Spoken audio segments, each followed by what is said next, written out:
Halo semua, kembali lagi dengan Miss Rosa. Semoga suaranya tidak double-double dan kali ini jauh lebih jelas. Dan Miss Hana sudah di sini.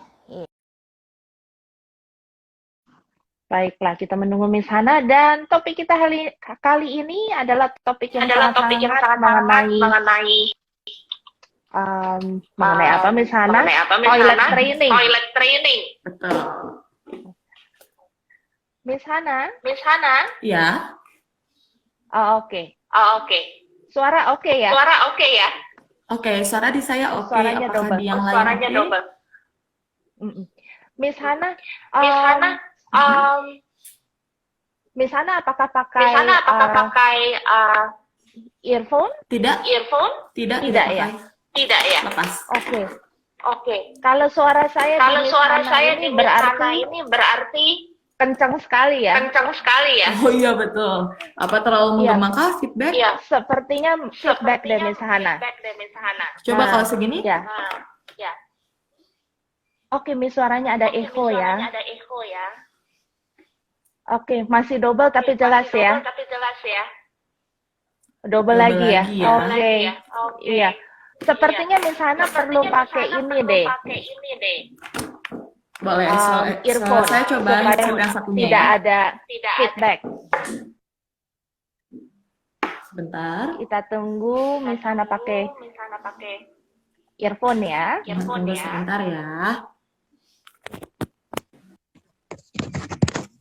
Halo? Nah, jelas ya? Bisa Kalau dengar begini, saya, suara Miss saya? Hana? Saya bisa mendengar Miss bisa mendengar saya? Bisa. Oke, pemirsa sudah mendengar? Oke. Coba kita tunggu reaksi daripada teman-teman yang mendengar. Yeay, jelas. Baiklah, yuk kita mulai ya. Jadi inilah teman-teman, inilah Miss Hana dari VJ Clinic, di mana hari ini kita akan membawakan topik yang super hangat mengenai toilet training ya. Dan seperti yang kita tahu, toilet training itu is a thing banget buat kita orang tua, di mana antara kapankah harus melakukannya, bagaimana caranya, dan banyak dari kita yang juga merasa haruskah aku teruskan? Kayaknya ini gagal terus. Haruskah saya stop, pakein lagi pampersnya ya? Nah, Miss Hana sebagai head therapist ya di VJ Clinic juga akan berbagi dengan kita semua mengenai bagaimana kita mengajak anak-anak kita masuk dalam proses toilet training, tetapi dengan cara yang sungguh is a gentle way ya, supaya juga proses ini tidaklah menjadi sebuah yang traumatis ataupun menimbulkan perihal-perihal yang akhirnya ada kemunduran.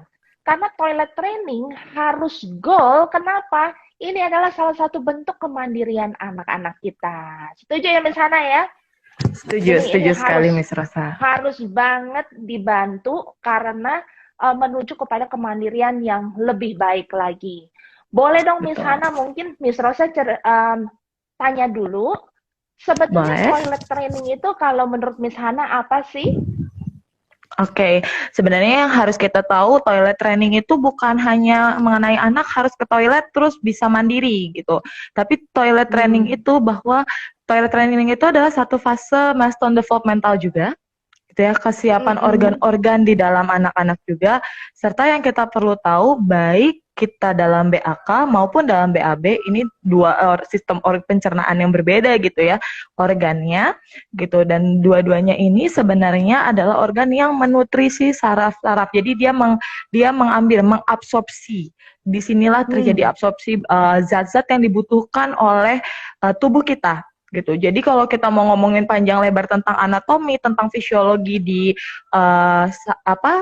sistem pencernaan ini, baik di urin maupun di pup gitu ya, dua-duanya ini untuk absorpsi zat-zat yang dibutuhkan oleh tubuh si kecil, seperti itu, tubuh anak kayak gitu, pemisahan darah dari air gitu ya, pemisahan zat-zat makanan yang digunakan oleh tubuh sehingga terjadi urin gitu atau jadi pup seperti itu, dan itu tentunya sangat-sangat berguna untuk nutrisi si kecil juga gitu. Jadi sebenarnya dari urin dan dari pup ini juga penting untuk kita lihat gitu, apakah sistem pencernaan anak kita baik atau tidak gitu. Dan jelas sekali toilet training seperti yang tadi Miss Rosa bilang, saya tekankan juga bahwa ini adalah milestone developmental gitu loh. Jadi di sini juga anak akan kalau kita ngomongin kepribadian, yes, ada tahapan kepribadian yang namanya fase anal, dan fase anal ini juga akan struggling dengan toilet training seperti itu. Ini yang akan kita bahas hari ini.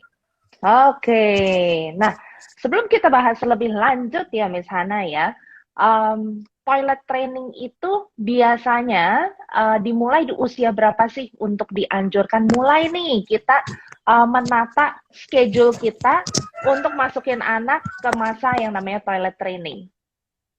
Oke, sebenarnya kalau misalnya kita banyak baca gitu ya, dibilang tidak ada yang pas, bahkan adanya ciri-cirinya gitu. Kalau untuk bulan ya, tapi biasanya banyak anak itu memperlihatkan simptomnya atau memperlihatkan ciri-cirinya itu di usia 18 sampai 24 bulan biasanya.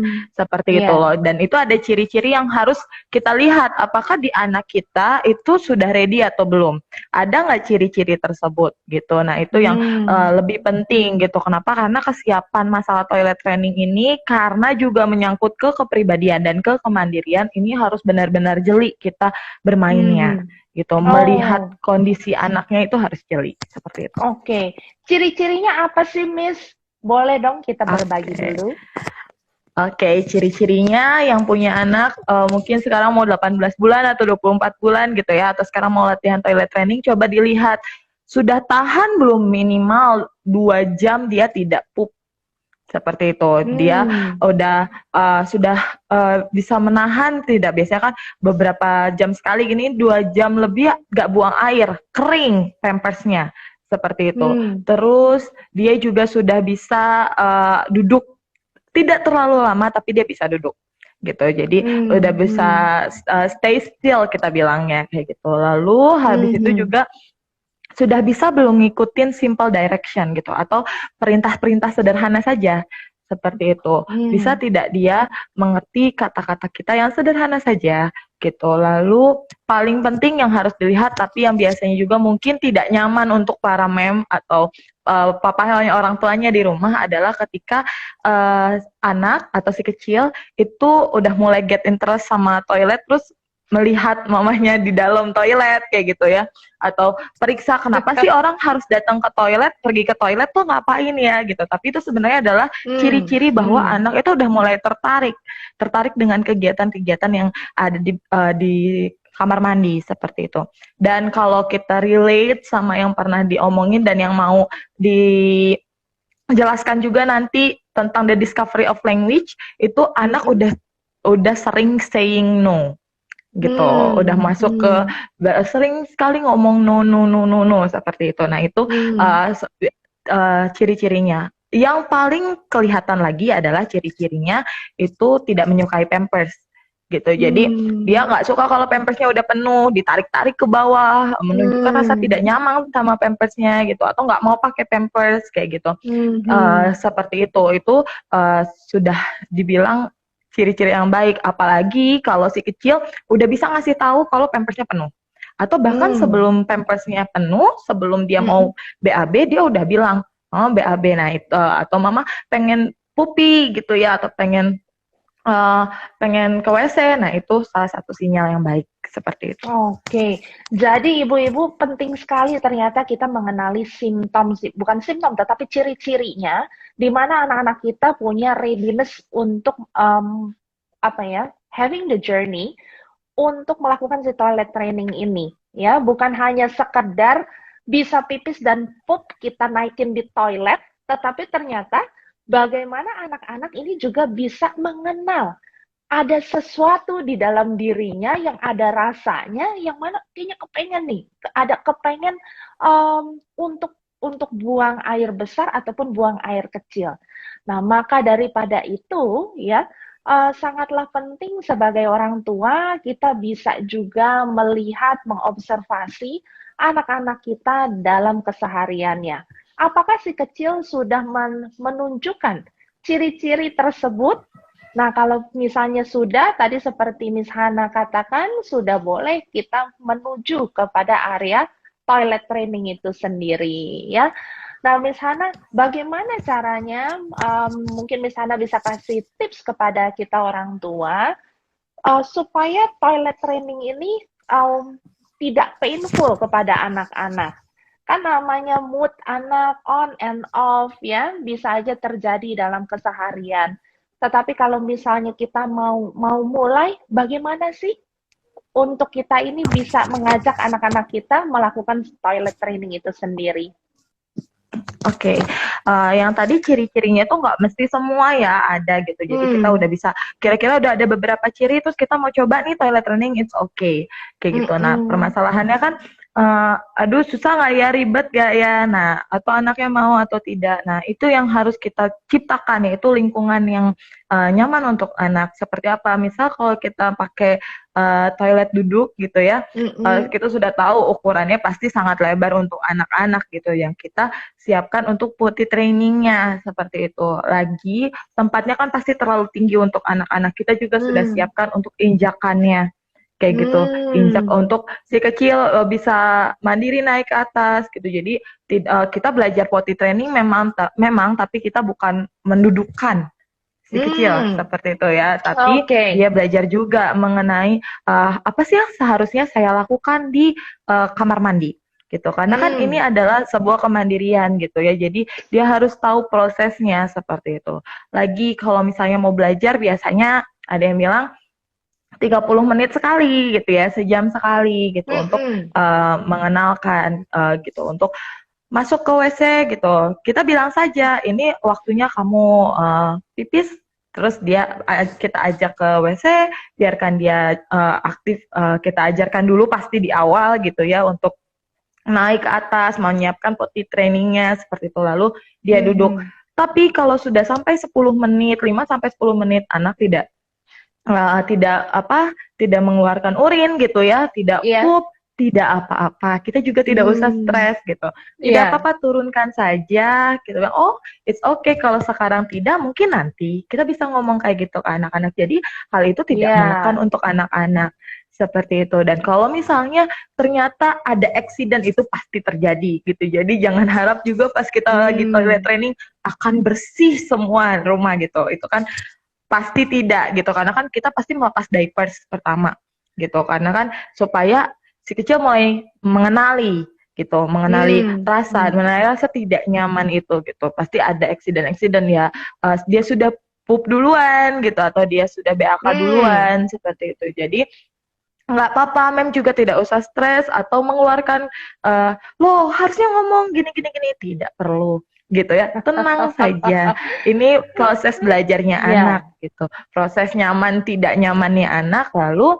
yang harus kita lakukan adalah ajak si kecil bereskan bersama-sama gitu loh. Ada yang tidak nyaman memang gitu, terus yuk kita bereskan bersama-sama. Kenapa? Karena masalah kemandirian dan ini ke WC itu adalah masalah pribadi gitu, masalah si kecil gitu. Dia adalah penanggung jawab utamanya seperti itu. Jadi kita mengajarkan kemandirian juga, nggak masalah, kita lap bersama-sama gitu ya. Itu tidak ada masalah untuk si kecil. Kalau misalnya baru pertama-tama melepas pampers gitu, misal, atau kita baru mau mengenalkan potty training itu fungsinya apa, tapi kita masih ragu nih untuk ngelepas diapersnya gitu ya. Boleh untuk mengenalkannya adalah ketika kita mau membuang, terutama yang terlihat gitu ya, seperti pupi gitu ya.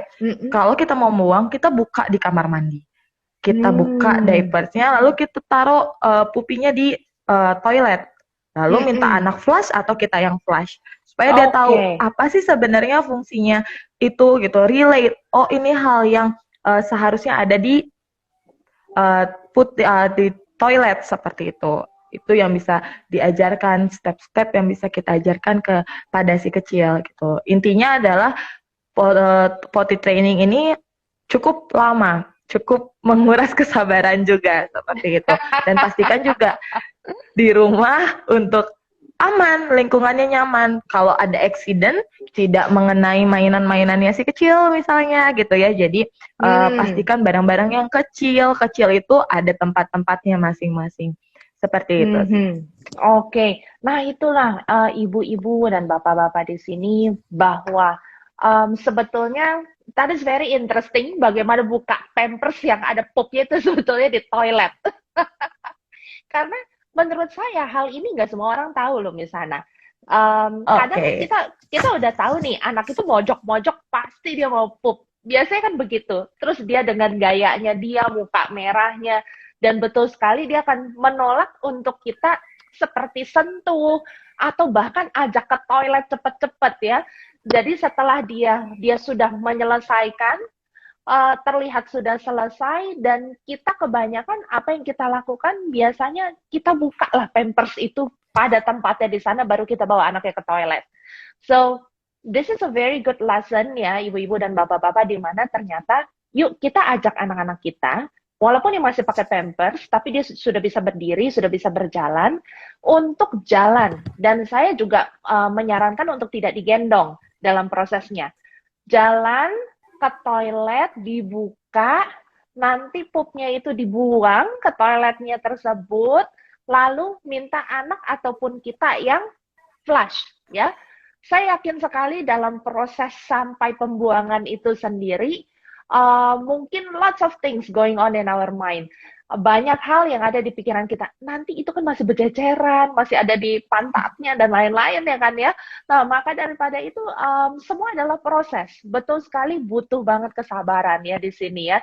Tidak bisa diburu-buru, tetapi kalau misalnya kita mau bawa anak kita dalam melatih dia mengenal toilet itu sendiri, bagaimana cara membereskan perihal yang pribadi ini, dia pasti bisa.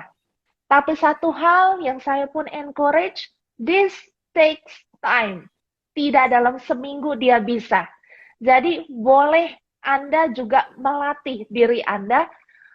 Inilah komitmen, inilah disiplin kita sebagai orang tua, di mana mengenai toilet itu kita harus support, kita harus ajak anak kita. Thank you Miss Hana. Kita lanjut lagi Miss Hana. Nah, kalau dalam situasi ya Miss Hana ya, ini kan sudah misalnya kita komitmen, anak-anak sudah ada tanda-tandanya, ciri-cirinya untuk siap dengan toilet training. Kita komitmen kita mau bolak-balik toilet, dan kemudian anak ini juga sudah lepas Pampers. Tapi somehow ada masa-masa di mana anak-anak itu sakit, di mana mungkin sakitnya yang menyebabkan order dia juga terganggu, yang menyebabkan dia moody banget, sehingga kita orang tua merasa kayaknya perlu dipakai Pampers lagi. Ada saran atau tips tidak Miss Hana, bagaimana kita harus decide on that particular thing? Apakah kita pakai lagi Pampersnya atau ya udah tanpa Pampers tapi mungkin akan ada kecelakaan-kecelakaan? Seperti mungkin langsung pipis di tempat, seperti demikian Miss Hana. Masalah toilet training ini yang sama seperti Miss Rosa tadi bilang adalah sebuah konsisten dan komitmen, gitu ya.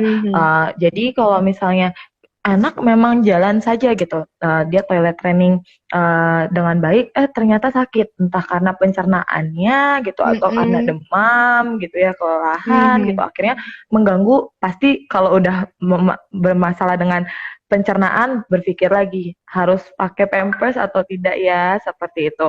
Nah, ini yang kita yang dibalikan lagi gitu, komitmen gitu. Kalau misalnya kita takut ada accident gitu, kita bisa kok misalnya saya tahu tidak yang untuk tempat tidur yang jadi kalau misalnya ada dia pupi atau dia keluarin urin gitu ya, BAK, terus tidak langsung ke tempat tidak langsung ke kasurnya seperti ya. Itu. Ya, jadi kayak semacam plastik atau yang biasa kayak dipakai untuk gitu tuh. Ya, kayak perlak seperti itu. Itu bisa kita gunakan untuk meminimalisir accident-nya itu, seperti itu. Tapi tetap harus dilatih si kecil. Kenapa? Karena dengan konsisten kita akan melatih yang namanya sensory interoception. Seperti itu. Hmm. Interoception Mhm. dan taktil itu sangat berpengaruh pada yang latihan toilet training ini. Gimana kalau Hmm. misalnya interoception itu bagaimana sistem-sistem di dalam organ kita gitu ya, otak bisa mengontrol sistem-sistem ini. Seperti itu. Jadi kalau misalnya kita ngomongin sistem pencernaan, halo, saya masuk atau tidak?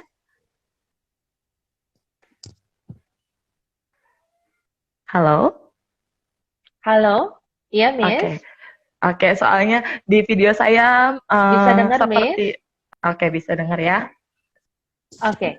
Oke, saya balik lagi ke interoception gitu. Interoception di mana otak gitu bekerja, kita mengenal sinyal-sinyal di dalam tubuh kita gitu loh. Sinyal-sinyal di Hmm. dalam tubuh Hmm. kita ini tentu bukan asal aja gitu ya kita bisa kenal, tapi by practice gitu. Jadi kita latih Hmm. lagi, kita Hmm. latih lagi, kita lagi. Itu interoception. Interoception ini salah satu sensorik juga gitu, pernah dibahas Mm-mm. gitu ya. Dan salah satu yang kita tahu bahwa bisa rasa lapar, kenyang, atau ingin BAB dan ingin BAK. Seperti itu. Hmm. Karena sebenarnya untuk BAB dan BAK ini ada persyarafannya gitu. Ada syaraf Hmm. nomor 10 namanya syaraf vagus gitu, di mana ini bekerjanya parasimpatis sebenarnya. Jadi tidak kita kontrol, kan kita tidak kontrol makanan terus ayo turun, ayo turun ke lambung, lambung turun, kan tidak gitu ya. Ini Iya, pekerjaannya secara otonom gitu. Secara dia bergerak parasimpatis yang berlaku saja begitu. otomatis lah ya Seperti itu, dia ya. otomatis Mm-mm. kita ngomongnya ya. Mm-mm. Nah, tapi Iya. ada otot-otot yang berkembang sebenarnya saat kita eh, saya tanya Miss Rosa, kalau misalnya kebelet banget tapi nggak ketemu Mm-mm. toilet, bisa tahan nggak? Bisa tahan dulu nggak sampai ketemu toilet Bisa, ya? bisa Bisa tahan. gitu, Iya. karena ada Mm-mm. otot-otot yang bisa kita eh, harus Atur ya, gerakan gitu. seakan-akan. Kalau Oh, atur oke. gitu. Jadi Hmm. kalau tadi gerakan-gerakan di dalam sebenarnya gerakan-gerakan otonom gitu. Tapi Mm-mm. ada otot-otot di daerah anus kita itu yang namanya gerakan-gerakan otot-otot somatik gitu yang bisa kita perintah. Dan ini sebenarnya Hmm. berkembang di anak usia 2 tahun.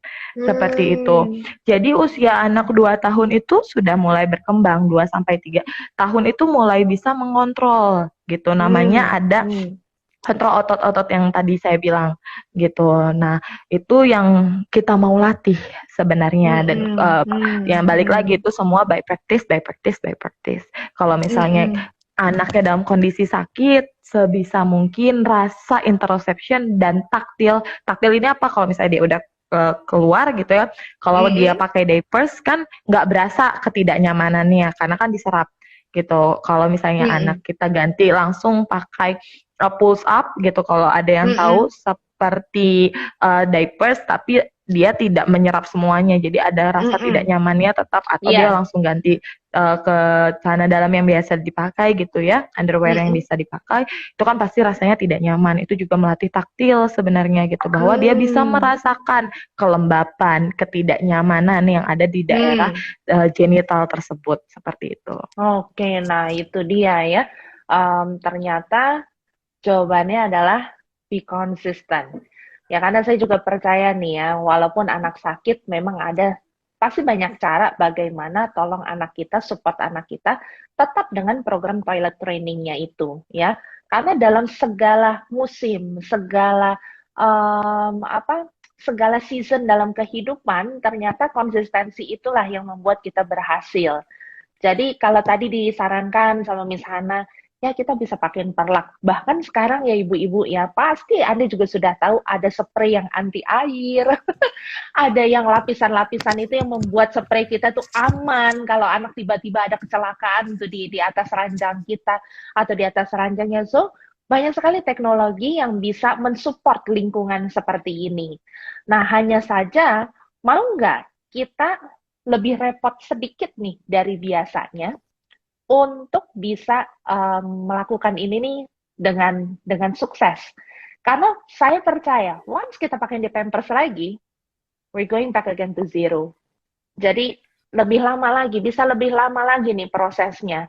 Karena saya juga sangat percaya reinforcement yang dari pertama yang sudah Anda lakukan sampai satu titik apabila Anda ada satu dilematis ya kayaknya pakai atau enggak, ya gagalin atau enggak dulu, atau berhenti dulu. Kan ada orang berpikir gitu, berhenti dulu belajar Miss Hana, nanti disambung lagi. Tapi ternyata otak kita belajarnya nggak begitu ya. Nah, Kita sorry Miss Rosa, kalau misalnya silakan. kalau misalnya ngomongin kita berhenti lagi, itu ada momennya sebenarnya. Momennya ketika anak memang tidak bisa toilet training. Jadi setelah kita coba dalam 2 minggu gitu ya, terus-menerus di schedule kan 30 menit sekali, 30 menit sekali ke WC, tapi ternyata tidak dapat momennya gitu di anak, itu kita bisa stop, means itu tidak ready, anaknya belum ready. Gitu. Itu salah satunya kalau kita ngomonginnya stop. Tapi kalau yang tadi Miss Rosa bilang anaknya sudah bisa gitu ya, sudah jalan toilet trainingnya, tapi somehow harus pergi ke mall yang agak jauh misalnya gitu ya, atau harus dalam kondisi sakit, itu sebisa mungkin kita konsisten dulu seperti itu. Sebisa mungkin ya ibu-ibu ya, walaupun pada kenyataan dan situasi kondisi orang-orang kan bisa berbeda.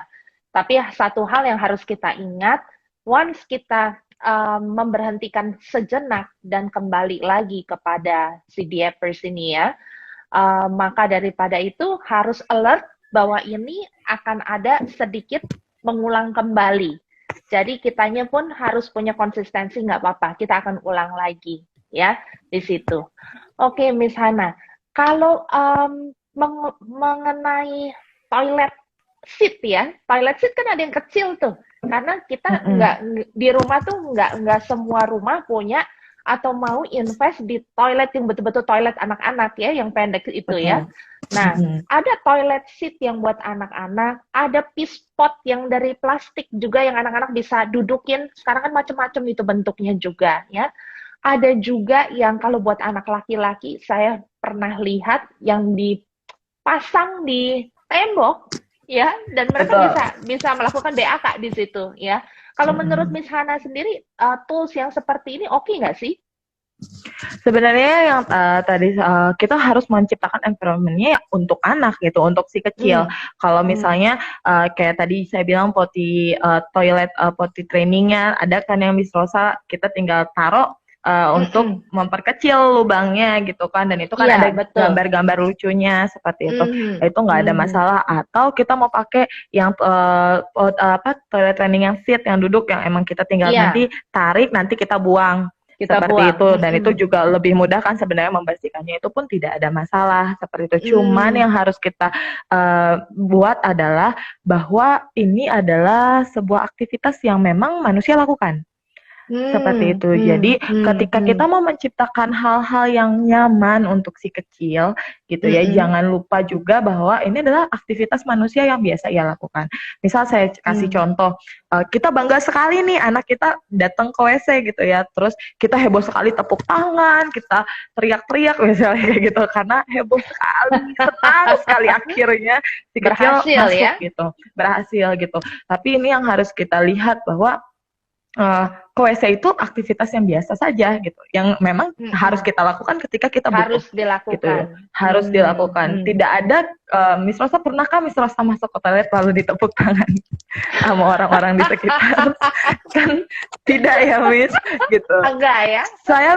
Maksud saya adalah wajib, nggak apa-apa, bangga itu, rasa bangga itu pasti ada, apalagi kalau si kecil berhasil masuk ke dalam toilet, berhasil pupi sendiri gitu ya, atau buang urin sendiri, itu bagus sekali. Tapi cukup beri kasih sayang kita dengan, wow, mama bangga banget deh sama kamu hebat sekali, mau mama bantu flush gitu, kamu hebat sekali, kamu sudah bisa sendiri ya gitu, bahwa kasih encourage self efficacy gitu, efikasinya yang lebih bagus, bahwa mama bangga loh kamu melakukan hal yang kayak gini, mama seneng deh, kamu hebat deh, seperti itu jauh lebih bermakna gitu.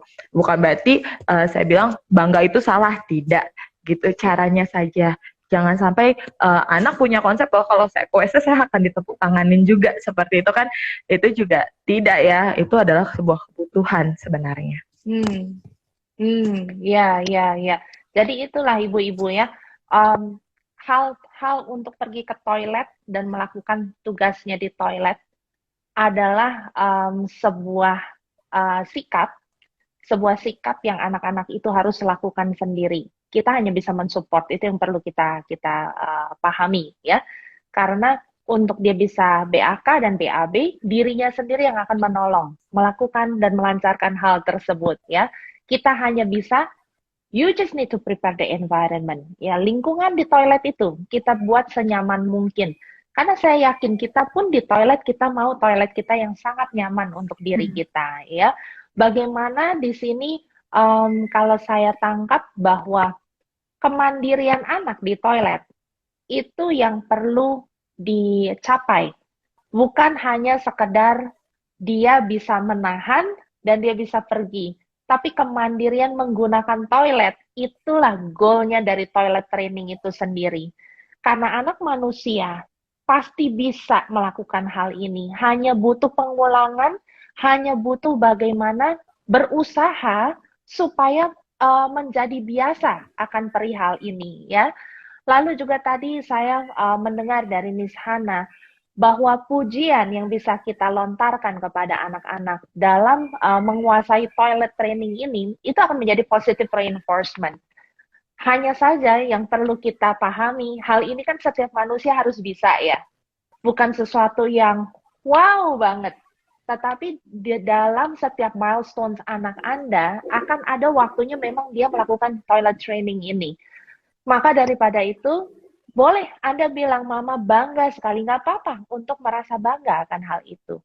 Anda bisa bilang terima kasih sudah membersihkannya. Kalau memang misalnya anak itu sudah bisa membersihkannya. Yuk kita support untuk di dalam toiletnya sendiri, kita buat suasana yang menyenangkan. Dan ingat, jangan memburu-buru anak. Ya, once kita memburu-buru anak, nah disitulah atmosfer toilet sudah bisa jadi berubah. Makanya kenapa ada juga anak-anak yang merasa enggan pergi ke toilet dikarenakan reinforcement-nya di sana adalah yang cukup berat buat dia. Ya, oke Miss Hana, mungkin kita sudah bisa menjawab pertanyaan pemirsa ya. Saya bacakan. Rasanya ini memang sangat favorit. Oke. Dari atas saya dapat, oke, Bu Sarah Farina. Anak saya umur 2 tahun, sebelumnya daycare. Saat ini di rumah bersama nenek. Bagaimana mulai toilet training yang nyaman untuk anak dan nenek? Jadi ini kondisinya anak mungkin lebih banyak dititipkan sama nenek nih, ya. Dan kita juga tahu nenek juga sudah berumur biasanya. Ada tips mungkin dari Miss Hana mengenai hal ini? Oke, sebenarnya kalau kita ngomongin tentang konsistensi ya pasti kita harus konsisten, bukan hanya kita saja, semua yang ada di rumah juga harus konsisten. Bahkan kalau misalnya kita mau titip ke atau anak kita mau pergi gitu ya, kita udah kasih tahu anak kita mau pergi ke rumah tante ya, bahkan kita pun kalau lagi dalam masa toilet training harus chat teman kita, misal karena kita mau pergi ke rumah teman kita, bahwa anak kita sedang dalam fase toilet training. Seperti itu, semua harus bekerja sama dengan baik. Dan juga neneknya, seperti itu. Tadi bisa menciptakan hal-hal yang environment yang baik seperti itu. Tapi kita juga harus lihat apakah omanya itu cukup kuat atau tidak gitu. Maksudnya dalam arti kondisi fisik juga kita juga harus lihat gitu ya. Dalam ke WC, kita tahu semua WC itu sebisa mungkin memang tidak licin, tapi kan ada air di sana gitu ya. Iya. Jadi kalau bisa kasih yang nyaman juga buat anak dan buat si kecil dan buat omanya gitu saat berjalan. Bisa anti-slip mat ya, anti-slip mat seperti itu juga sangat baik untuk menjaga atau supaya tidak terjadi hal yang tidak diinginkan, untuk omanya maupun untuk si kecil gitu, karena kan dua-duanya rentan sekali untuk jatuh seperti itu kan. Betul sekali ya. Jadi tetap nih untuk konsisten ya Miss. Betul. Oke, ya. Jadi itulah jawabannya, tetap konsisten dengan siapapun yang menjaga anak kita. Dan seperti tadi Miss Hana bilang juga ada beberapa pertanyaan yang masuk ini menyangkut apakah harus semua ciri-cirinya tadi Miss Hana sebutkan harus terpenuhi, ternyata enggak juga ya. Jadi kita as soon as kita sudah melihat, oh sudah ada beberapa checklist centangnya nih dari ciri-ciri tersebut, boleh untuk kita memulai ya mengenai perihal toilet training ini. Lalu, oke, kalau anak cowok berarti harus disiapkan 2 jenis ya, Miss, buat pipis dan buat dudukan untuk pup. Bagaimana, Miss Hana? Kalau misalnya mem bisa menyiapkan kedua halnya itu jauh lebih baik gitu, karena kan kalau misalnya untuk ya tergantung, karena kalau kita ke WC melihat WC pria gitu ya, itu kan emang ada untuk bagian urinatornya, ada juga khusus untuk pupnya seperti itu. Kita bisa mengajarkan untuk mengenalkan gitu. Tapi kalau misalnya wah agak kesulitan nih gitu di rumah, itu kan sebenarnya juga bisa dilakukan pada WC seperti itu ya gitu, pada toiletnya gitu. Intinya kita mengajarkan bagaimana caranya gitu, karena si kecil juga harus mengetahui tubuhnya seperti apa, bagaimana tubuh ini bekerja gitu, bagian-bagian tubuh ini bekerja seperti apa, itu juga si kecil harus mengetahuinya gitu. Jadi kita juga melatih si kecil di daerah sana. Jadi kalau bisa mumpuni keduanya, silakan gitu untuk mengenalkan pada si kecil. Oh yes, ya. Jadi boleh nih di rumah kalau untuk anaknya yang laki-laki bisa punya 2 jenis yang memang tempat untuk pipisnya itu ya, yang dia bisa berdiri, sehingga dia itu juga reinforcement lagi kepada sikap kalau pipis ternyata ada perbedaan dengan anak perempuan di situ. Dan tapi kalau pup dua-duanya memang harus duduk di toilet, misalnya demikian ya. Lalu ada lagi nih dari Mam, oke, Tika Satya, ya. Miss, kalau untuk anak laki-laki baiknya diajarkan cara pipis dari duduk atau langsung posisi berdiri ya? Gimana, Miss? Sebenarnya balik lagi ke mem ya, tapi kalau misalnya kita lihat dalam kondisi sehari-hari, sebenarnya pria cara pipisnya ada berdiri seperti itu. Jadi kita melatih berdiri. Saya mengerti kenapa memilih duduk, karena duduk jauh lebih tidak berantakan kemana-mana seperti itu. Karena kan dia tertutup lah ya gitu. Tapi kalau misalnya kita lihat kebutuhan dia untuk survive di lingkungan adalah dalam kondisi berdiri, maka kita juga akan melatih dia survive ya, karena kan kita mencari kemandirian si kecil gitu. Karena untuk dia bisa mengarahkan tepat saja itu latihannya beberapa kali loh gitu ya. Betul sekali. Butuh kesabaran sekali gitu, karena dia bisa memainkan kapan saja gitu, jadi kemana saja arahnya. Nah itu kita bisa melatihnya di sana juga gitu. Itu kan perbedaan dalam posisi duduk dan posisi berdiri gitu, dan kita kan mau mengejar kemandirian untuk survive dalam lingkungan seperti itu. Betul sekali. Dan ada yang bertanya lagi, gimana cara mengajarkan anak buat bersihin pupnya sendiri atau membersihkan alat kelaminnya nih untuk anak yang laki-laki, Miss? Oh, jadi mungkin anaknya harusnya sudah di usia mungkin 2 tahun ke atas lah ya untuk hal ini ya. Ya kalau mungkin ada tips dari Miss Hana?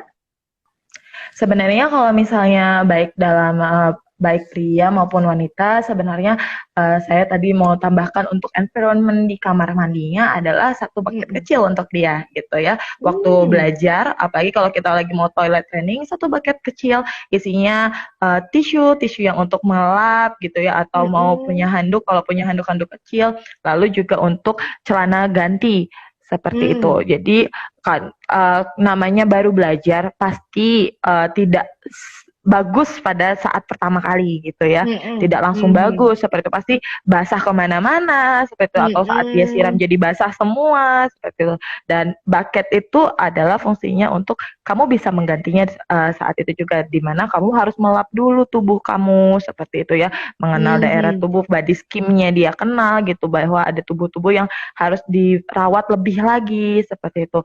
Dan untuk pria bagaimana harus mengelapnya gitu ya, dari pangkal sampai ujung seperti itu satu, dan itu hal yang harus dilakukan gitu. Jadi bucket ini juga salah satu yang harus dibawa gitu ke WC, ke dalam toilet seperti itu saat kita toilet training untuk membiasakan. Jadi kalau merasa basah, merasa tidak nyaman boleh diganti seperti itu. Dan untuk wanita, juga saya mau ingatkan kepada orang tua yang punya anak wanita itu dilapnya dari depan ke belakang satu arah gitu ya. Itu untuk menjaga supaya tidak ada infeksi saluran kemih juga seperti itu. Ya, Gitu. ya. Ini penting sekali nih bagaimana caranya ya.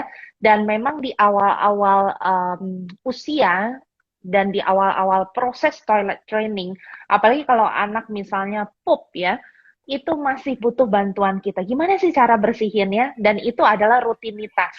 Nanti yang pelan-pelan mereka kan akan merasakan apa sih yang dibersihkan, bagaimana caranya, sampai pada akhirnya anak-anak ini akan punya nanti gambaran, oh iya, kan dia merasakan yang mana yang kita bersihkan, ya kan ya. Nanti lama-lama ketika mereka memang sudah siap, saya pernah perhatikan ya, anak saya kan juga laki-laki, di usia berapa sih dia sudah siap dan dia bisa ngebersihin sendiri. Itu saya perhatikan ketika usianya masuk di usia sekitar 5 tahun, dia sudah punya awareness yang sangat baik bahwa ini harus dibersihkan, dia harus menjaga kebersihan dirinya, dan bagaimana caranya. Ya, dia akan berusaha, walaupun pada akhirnya kita akan cek dan recheck lagi betulan bersih nggak, gitu kan di situ. Nah, the gentlest way untuk kita juga berbicara mengenai gimana sih cara bersihinnya, saya rasa sepertinya ada bukunya deh. Untuk toilet training ini, untuk anak-anak juga mengerti dan mengenal apa yang harus dilakukan di toilet, bagaimana cara membersihkan dirimu sendiri. So, moms juga bisa melalui storytelling seperti demikian, ya. Oke, Miss Hana, kita lanjut lagi yuk. Ups, sebentar. Kalau anak sedang belajar toilet training, masih proses, apakah boleh saat pergi tetap pakai Pampers, latihannya di rumah dulu, itu mengganggu proses toilet trainingnya enggak? Wah, ini tadi Miss Hana sudah jawab ya, bahwa kalau kita pergi-pergi, seharusnya konsistensi itu tetap ada. Karena kalau balik lagi, kita pakai Pampers lagi, sebetulnya juga membuat anak nantinya juga jadi bingung, sebetulnya boleh ya? Oke. Kalau malam gimana ya Miss Hana mengatur pipisnya? Ya, betul sekali. Ini, kalau malam biasanya menjadi satu perihal ya. Sebenarnya bukan hanya malam, biasanya juga awal-awal pasti di saat tidur siang juga bermasalah gitu. Karena kan tidur siang tidak sejam 2 jam ya, Miss, bisa beberapa jam seperti itu. Ada yang bilang kalau misalnya tidur pakai Pampers, diapers boleh. Ada yang bilang nggak masalah untuk melakukannya asalkan kita aware saja gitu kan, karena pasti itu jadi mengganggu kualitas anak tidur seperti itu. Bagi saya kalau kita sama-sama mau lihat gitu ya, boleh nanti dicek di urinologi health gitu ya, ada gitu tentang perkembangan anak. Sebenarnya pada usia 2-3 tahun yang saya bilang itu sudah bisa memulai mengontrol otot-ototnya, tapi pasti saat bangun karena dia mengontrolnya seperti itu ya. Tapi 90% lebih dari 90% itu bisa mengontrol saat tidur malam. Ini tidur malam ya. Itu di usia 7 tahun. Seperti itu. Jadi tetap untuk latihan yang seperti ini, harus sudah siap nih selama sampai 7 tahun ini, sampai anak usia 7 tahun ya, melatih si kecil, atau mungkin sebelum tidur kita ke WC dulu gitu ya, kita buang air dulu seperti itu, lalu ya tidur. Dan ini masih takes time karena kita harus cek juga apakah si kecil pipis atau tidak gitu di malam hari gitu. Kalau misalnya dia pipis di malam hari dan dia sudah berumur 4 tahun, 5 tahun, sudah mulai tahu, 4 tahun, 5 tahun kan sudah mulai 4 tahapan, 5 tahapan ya seharusnya dalam perintah, dalam instruksi, itu juga kita bisa sambil ajarkan gitu. Jadi tidak masalah malam hari atau dia tidur siang kebangun, tetap kita ajarkan gitu dalam bagaimana membersihkannya. 4 tahap, 5 tahap ini kan juga cukup lumayan banyak ya Miss Rosa, bisa kita latih kepada si kecil seperti itu. Jadi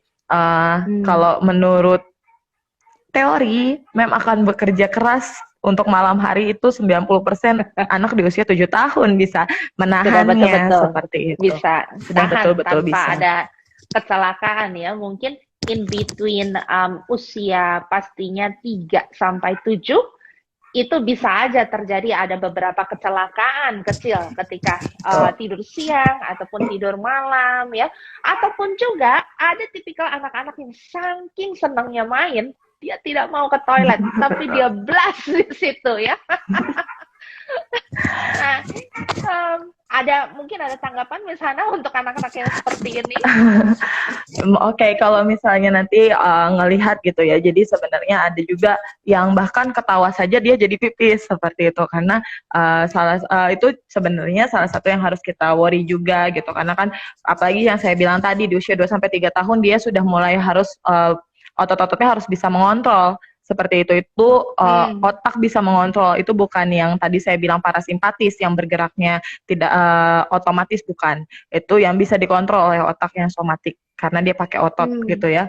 Jadi itu yang harus kita, apalagi dia misalnya si kecil sudah usia 3 tahun tapi ketawa dikit gitu yang kelabakan gitu terus langsung plus gitu pipis satu terlalu senang, kayak tadi Miss Rosa bilang bermainnya terlalu senang, berarti kan happy sekali gitu, karena sebenarnya yang saya bilang tadi saraf-saraf yang saya bilang nerve yang nomor 10 itu juga sebenarnya lari ke sistem limbik gitu. Makanya toilet training dibilang juga untuk kepribadian. Kalau pernah baca juga teori Sigmund Freud gitu ya di fase anal, bahwa kita juga tidak boleh terlalu lemah saat konsisten, karena itu akan membuat anak jadi tidak lebih berani kepribadiannya gitu, atau terlalu strict malah anaknya jadi arogan, jadi jorok, jadi sembarangan seperti itu. Tapi perlu dengan encourage reinforcement yang tepat, karena sebenarnya juga nerve ini, saraf-saraf ini juga terstimulusnya diaktifkan lah ya, kita bisa bilang juga dari batang otak, midbrain, sama juga dari sistem limbik tersebut gitu. Sistem limbik kan kita tahu untuk mengatur emosi juga ya. Yes, itu. betul ya. Jadi ada semua ternyata hubungannya, oke? Lalu ada yang bilang begini, Miss, ada ibu-ibu yang toilet training anaknya dari 5 bulan. Itu kesian ke anaknya tidak ya? What do you think, Miss Hana? Dari 5 bulan, ini masih kecil sekali ya?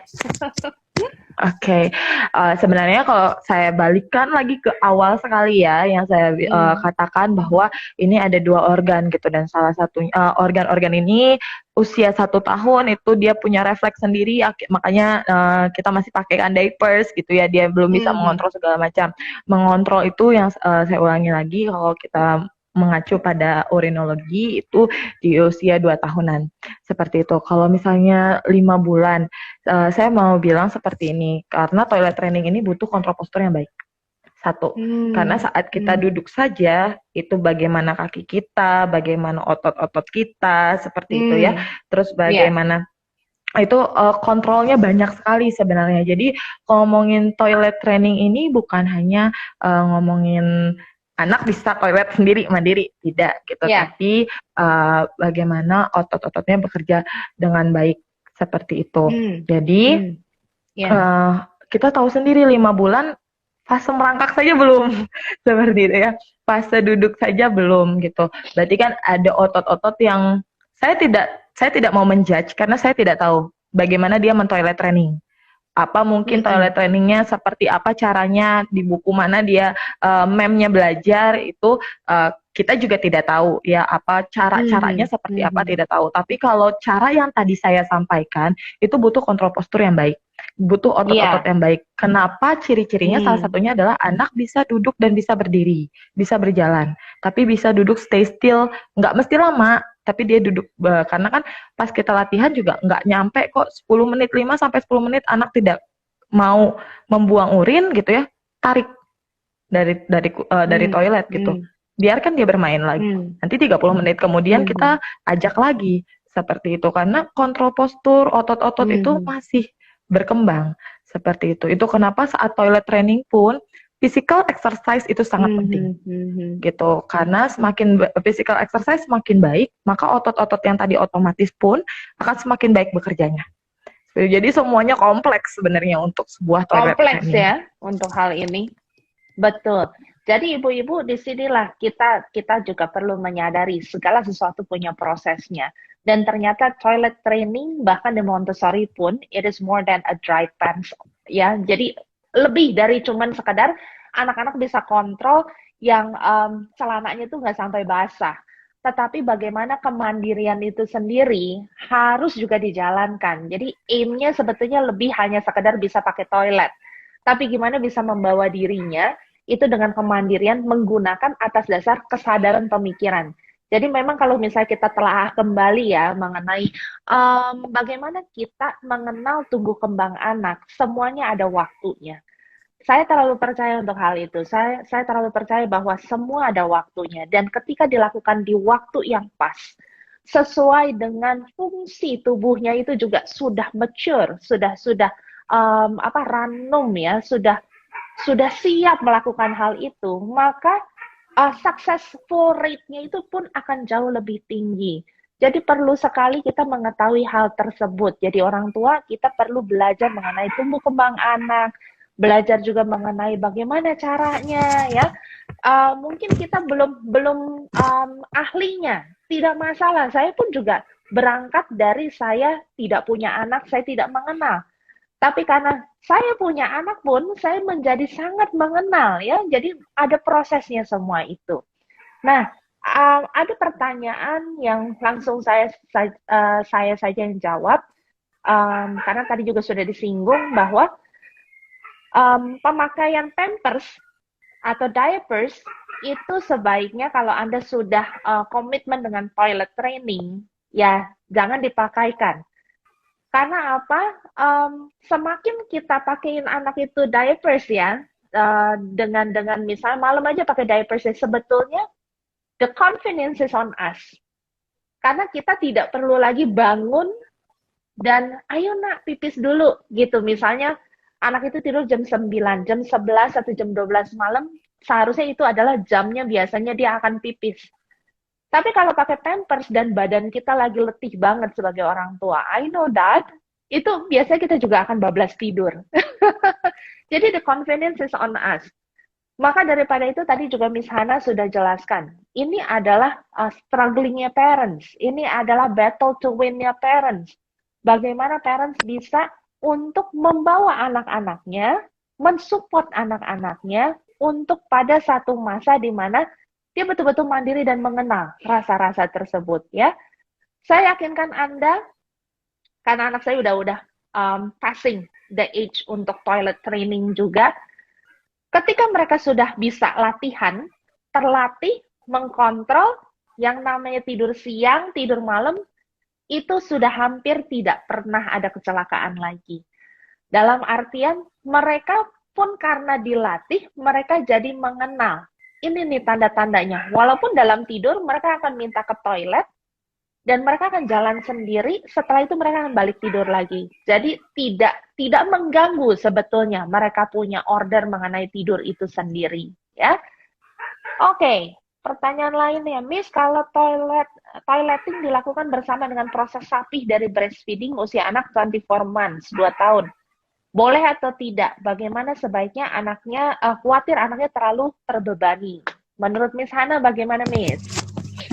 Kembali lagi yang saya bilang kesiapan anaknya gitu, karena seperti yang Miss Rosa tadi bilang bahwa semua percaya ada milestone. Milestone itu tercipta pasti juga dari teori-teori, dan teori itu pasti sudah tervalidasi. Seperti itu ya. Jadi itu tentang kematangan otak juga gitu. Jadi bukan hanya fisiknya saja dia bisa mandiri gitu ya, tapi kematangan dan kesiapan otak. Kalau kita lihat, kita rasa anaknya terbebani, sudah penyapihan itu kan tingkat separation ya, nanti lebih lengkapnya mem yang mau tahu lebih dalam tentang separation, penyapihan dan lain sebagainya bisa ikut ke MHA program yang di Discovery of Language gitu ya. Tapi yang saya mau kasih tahu adalah proses penyapihan, proses separation itu juga proses yang sulit untuk anak terima, karena kok mama tidak mengerti saya, kok saya maunya ini mama nggak kasih gitu ya. Banyak sekali di sana gitu, dan kita kan sering banget saying no, makanya no-nya tinggi gitu, untuk anak juga no gitu. Nah, Mm-mm. terus juga toilet training yang kita bilang tadi bukan hanya permasalahan dia bisa ke WC selesai, tapi otot-ototnya, bagaimana dia bisa kontrol badannya gitu ya, bagaimana interoception atau awareness of the body-nya dia tahu gitu, body skin-nya dia tahu, taktilnya dia merasa tidak nyaman. Itu kan kalau kita jadi anak dengan banyak proses seperti itu, kita bisa rasakan apakah si kecil cukup atau tidak gitu. Jadi yang saya bilang tadi, kalau kita dalam proses pertama kita rasa ada nih ciri-cirinya, terus kita mau pelajarin toilet training, ternyata dalam 2 minggu nggak dapet nih gitu ya, kita bisa stop sama beberapa bulan dulu gitu, get rest dulu, istirahat dulu, Yeah. karena kalau tidak, yang tadi saya bilang dalam segmen first yang di fase anal, kita jadi strict, dan itu tidak baik untuk kepribadian anak di kemudian hari, Di seperti itu. kemudian Jadi hari ya. jadi yang tahu anaknya, yang tahu si kecil, tahu rasanya si kecil, saya balikan lagi yaitu gitu. Mari kita juga, itu adalah sebuah haknya si kecil juga gitu ya, untuk merasa nyaman gitu, untuk belajarnya secara bertahap seperti itu, karena kita adalah fasilitator unggulnya si kecil seperti Nah, itu. itu Jadi memang butuh kesabaran lebih, butuh text time lebih, tapi ini untuk yang terbaik untuk si kecil seperti itu. Betul sekali ya. Jadi ingatlah, kita adalah fasilitator kesuksesan si kecil ya, kita yang berkampanye. Bagaimana mensupport si kecil untuk bisa mandiri ya. Nah, ada lagi pertanyaan, Miss, anak saya sangat suka air. Kalau ke toilet pasti main air. Saya khawatir dia malah beranggapan toilet itu untuk main, bukan mau pup. Ada tips, Miss Hana? Saya kembalikan lagi ya, Mem, kalau misalnya main airnya gitu, itu hal yang menyenangkan untuk si kecil, fase permainannya dia gitu. Berarti kan dia tahu bahwa kita mungkin terbiasa dari kecil membawa, kalau udah main-main air di WC tempatnya seperti itu, entah mau nuang-nuangin air gitu. Jadi dia tahu toilet juga sebagai tempat permainan, cara permainan yang saya bisa bilang. Balikan lagi ke tadi, bagaimana kita tahu fungsi toilet yang baik adalah satu, ketika dia get interest ke toilet, melihat kita ke toilet, kita bisa bilang, oh mami sakit perut nih, mami mau ini ya, mami mau pupi. Jadi orang dewasa saja memberikan labeling toilet adalah tempat pupi gitu, kita bisa memberitahu itu. Lalu yang kedua yang tadi, diapersnya kita taruh, kita buka bersama di sana, lalu pupinya kita buang ke flush gitu ya, biar dia tahu adalah oh ini benar-benar tempat untuk orang membersihkan diri seperti itu gitu. Jadi seperti itu sih, untuk mendapatkan tema lagi bahwa bahwa toilet itu tempat untuk orang membersihkan diri seperti itu, baik BAK, baik BAB maupun baik mandi seperti itu. Dan nanti kalau misalnya tapi dia senang banget nih main air gitu, mungkin bisa pindahkan main airnya kemana, atau punya taman kecil, halaman kecil di luar gitu ya, itu kan tidak terlalu berantakan lah ya kalau kita main air seperti itu, bisa ke sana gitu. Jadi kalau kita mau fokus menamai tempat-tempat ini tempat apa seperti itu. Tapi kalau Mem sudah melakukan semuanya dan dia masih bermain air, karena ya mandi kan menyenangkan ya, Miss. Kalau adik saya itu kalau mandi di kamar mandi aja harus bawa ember gitu yang besar, terus dia main air seperti itu. Karena kan air itu sangat menarik untuk si kecil. Betul, betul sekali ya. Jadi tinggal bagaimana sebetulnya kita memberikan label kepada tempat-tempat ini ya, dan reinforce untuk ya main airnya di luar misalnya demikian. Kalaupun di kamar mandi, struggle-nya kita itu adalah anak ini jadi mintanya main air. Balik lagi sebetulnya ke disiplinannya ya, apakah mama mau memberikan waktu untuk dia main air atau enggak. Kalau ini bukan waktunya main air, kita hanya ke sini untuk BAK atau BAB gitu. Itu pun anak harusnya kalau diomongkan dengan berkali-kali, jadi nggak ada yang instan nih, berkali-kali reinforcement-nya, dia nanti akan mengerti. Oh, oke, setiap kali ke toilet bukan artinya main air, tetapi latihan untuk buang air kecil atau buang air besar. Ya, jadi semua ini sih jawabannya adalah bagaimana satu kita konsisten, kedua kita bisa sabar ya, ketiga kita tahu goalnya itu bukan sekedar anak bisa menahan, tetapi ada kemandirian yang luar biasa yang mereka itu harus achieve dalam kehidupan mereka, ya. Oke, waktunya udah tinggal 20 detik. Terima kasih untuk semua yang sudah ikutan. Makasih ya Miss Hana ya. Dan video ini akan di-save di IGTV.